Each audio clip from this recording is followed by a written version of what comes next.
Hello, my lovelies. Today we're going to be talking about Enola Holmes 2. I recently reviewed Enola Holmes 1. If you want to go back and watch that one, please do. Then you can just come back to this one later.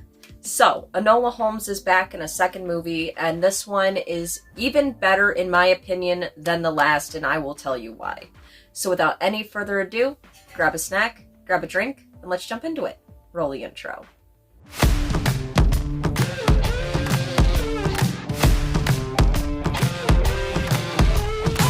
Welcome back. Now, what are we talking about? Enola Holmes 2, let's start with the plot. Enola Holmes 2 is the story continuing from Enola Holmes 1 about Enola Holmes, who is the sister of the famous Sherlock. In the first one, we see her find her mother and how that connected to a greater mystery that had a conspiracy to do in the House of Lords. Now, fresh off of this success, Enola decides to open her own detective agency. And she learns fairly quickly that the only Holmes that people want to work with is her brother Sherlock. They don't exactly believe that a woman would be able to solve their mystery. In fact, even one woman asked if she was an assistant of Sherlock at some point. So she is getting really discouraged. She's not getting any jobs. And so a penniless match girl comes into her office and asks her to help her find her sister. And desperate for a case, Enola decides to take this case on. And this case ends up having a lot of threads in a lot of places and a few seats of power. Sherlock has a bigger role in this as well, as he's trying to solve a case that is seemingly impossible for him, but it does have connections to the case that Enola is solving. So, that is the plot. Now, let's go on and talk about the characters. In terms of characters, there's only a few real characters that kind of are like the main characters that we really get to see or get to know again. So, the first one being Enola herself, played again by the wonderful Millie Bobby Brown. And again, Enola really sold me in this movie. I think that I actually quite liked Enola a little bit better. She's, experiencing this whole coming of age thing, and she's experiencing being an adult for the first time. She's juggling owning a business. She's juggling her relationship with the Lord Bradbury, who she saved from the last movie. She is doing her best to try to come out of Sherlock's shadow, and this is a really hard thing for her to do.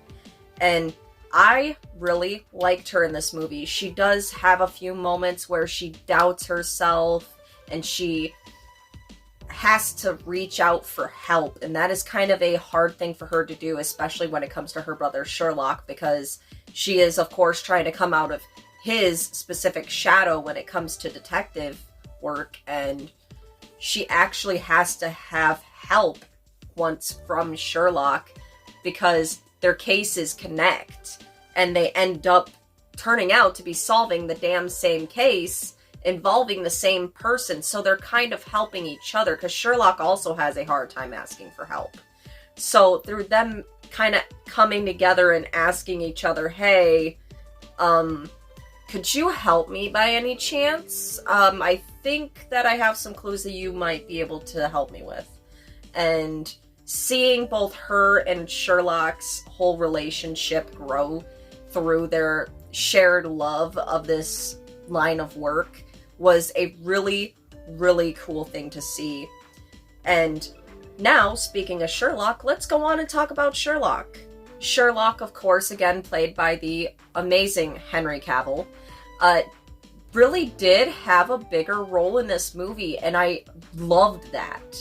And I'm not just saying that because I'm like a super fan of Henry Cavill or anything. I know he's a very talented actor, and he did such a good job being Sherlock in the first movie that I was like, you know what, I wish I could see a little bit more of Sherlock, because we didn't really get to see a lot of him, and I understand that was to better establish Enola as her own, sort of detective, not just being related to him or having the Holmes name, but like we get to see her first and her capabilities and the way that she solves mysteries. But in this one, we get to see Sherlock actually solving some stuff, doing the Holmesy thing. And it was so good to see him playing this larger part. And he also has this conflict with himself again about asking for help from Enola or asking help from anyone. Or the fact that, like, he does struggle in a way with his own relationship with Enola because that is his ward. He does take over being the ward for Enola, which a ward is like, you know, the person watching after you. It's like your guardian until you're of age. And he still sees Enola as his ward, even though she is coming into her own as a woman. He still sees her as, you know, his little sister, and not like a detective in her own right, but like a little sidekick at first. And then he's able to see her solving this mystery and how she again was steps in front of him when it comes to this case that he's solving. And how he's able to slowly open up to Enola, not only being a woman, but also a very good detective on her own. And seeing him at the end kind of get tricked by Enola to let Watson into his house, or a flatmate, was actually kind of cute. I actually really like that. I'm like, oh, that does kind of complete his arc, because it would make sense for them to bring in a Watson now if they make a third movie. Because he had this whole journey of asking for help and, like, it's okay to let people in. It's okay to let people into your heart. So Enola tricks him into sending John Watson at the end to Bleecker Street. And he's just like, you know what? Just come on in. Just come on in. We're going to talk about you staying here. So, I thought that was really cute, and I thought it was a really good way to, like, complete his thing, is, like, he begrudgingly allows John Watson into his apartment. So, I thought it was really good to see Sherlock in this bigger role, but still not eclipsing Enola, like, he's helping her, as well as she's helping him. So it's mutual, and I really like that. You're not diminishing one character for another, where they kind of sacrificed Sherlock for the sake of Enola. In this one, we get to see them in equal ways, solving the mysteries in their own ways, but also still very alike. I mean, it was a really good combination between Henry Cavill and Millie Bobby Brown that just sold it for me, and I really liked the relationship between the two siblings. And we didn't see Mycroft, actually. We did not see Mycroft for a single frame, and I was happy because I found he was unneedlessly a dick in the last movie. So that is already an improvement. Already makes this movie so much better than the first one. Alright, moving on to the next character. I just had to get that out, okay? I just had to get that out. Moving on. Now we're going to talk about Lord Bradsbury himself. I think that was his name. That's what I wrote down on my notes, was Lord Bradsbury. Which is the person that Enola saves at the end of the first movie, is this well-known lord. He's kind of on the run because somebody wants him dead. And so she saves him, and in this movie, he has a much bigger role than just like a love interest for Enola or a plot device. We actually get to see him in his element of the toppest crusts of the society here. We get to see him, you know, working the floor, asking for dances, you know, making conversation. We get to see him really in his own, and Enola does as well. Like, she doesn't know how to function at a ball. She doesn't even know anything about the language of fans, because if you don't know, fans, hang on, I actually have one. Fans like this have a language. It's quite historically known that back in the day, fans like this would have a language. And so Enola doesn't know anything about the language of fans, and Bradsbury kind of sneakily tells him that she loves him, that he loves her with the fan, and she doesn't understand what it means, and she doesn't even know how to dance. And he teaches her how to dance. And I actually liked him a lot more in this movie because we get to see him kind of in his own, helping Enola in his own way by having these connections to the upper crusts, to having access to balls and things. And the fact that he teaches her kind of, you know, those societal things that she was never really taught by her mom. She was taught more to be an intellectual instead of like your usual casual lady of the time. So she didn't know the language of these fans. She didn't know how to dance the waltz or anything. And there's actually this really funny moment that we get to see where she's just kind of flapping her fan around, not knowing. And this guy comes to her because he thinks that she's beckoning him with her fan, is just like beckoning him with her fan. I forgot most of the fan language myself. I haven't looked into it for a very long time. But it's really funny that he thinks that she's beckoning him, and she's like, no, no, no, no, no. And he comes over and he's like, I would be honored to have a dance. And she's like, no, go away, go away. And he's like, well, you didn't have to be rude with the fan. He's like, I understood your words. You didn't have to be rude with the fan. And she's like, I didn't mean to be. I thought that was really funny. We kind of see her being, again, not this all-knowing kind of like can do anything, go anywhere detective. She does have flaws. She does have this whole thing that like she doesn't understand these things, and Bradbury does. So that whole thing between him and Enola kind of like admitting to each other that they love each other and everything.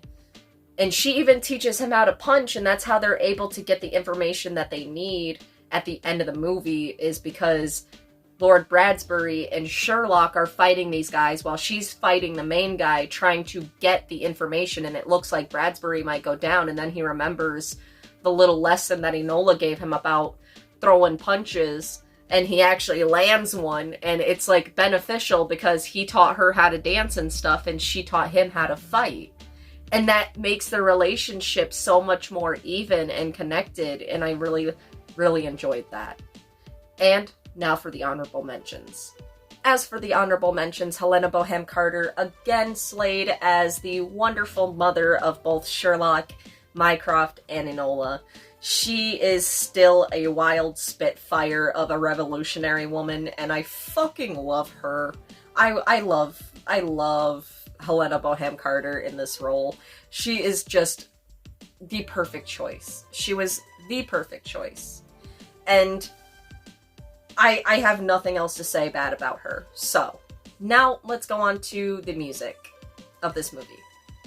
The music, again, in this movie was just perfect, and also another slight character I wanted to just touch on was the villain themselves, and the villain did feel very intimidating, very scary. I genuinely feared for Enola said sometimes, so they did a wonderful job, excellent job. So, with that all out of the way, let's talk about my final thoughts. My final thoughts are that I thought this movie was so much better than the first movie, and it has to do with all those interconnecting relationships I've already mentioned, all those little things between these characters interacting, and how they're solving the mystery. Of course, the mystery aspects itself were, again, really interesting, and clue stuff just coming together is always the best. Sometimes I feel like they did try to handle a little too much, but at the end of the day, everything did, again, come together cohesively, so I don't really have a nag about that. One thing I really do want to touch about, again, like I did with the last movie, was all these fourth wall breaks. And they happened so much more often, and sometimes they would cut off like really tense moments, and it would kind of throw everything off for me. I wish they wouldn't have these fourth wall breaks. I kind of understand because it's like Enola is telling you the story about how she solved this case. But I really wish that we would have had moments with fourth wall breaking when there wasn't like an action scene or a tense moment with a carriage ride or something. Just keep in the moment. I feel like that would have helped a lot better to make it even better than it was. But another thing I want to say is like the clothing department did so well again in the set designs. So good. I really, really liked the costumes that they had for Enola in this one.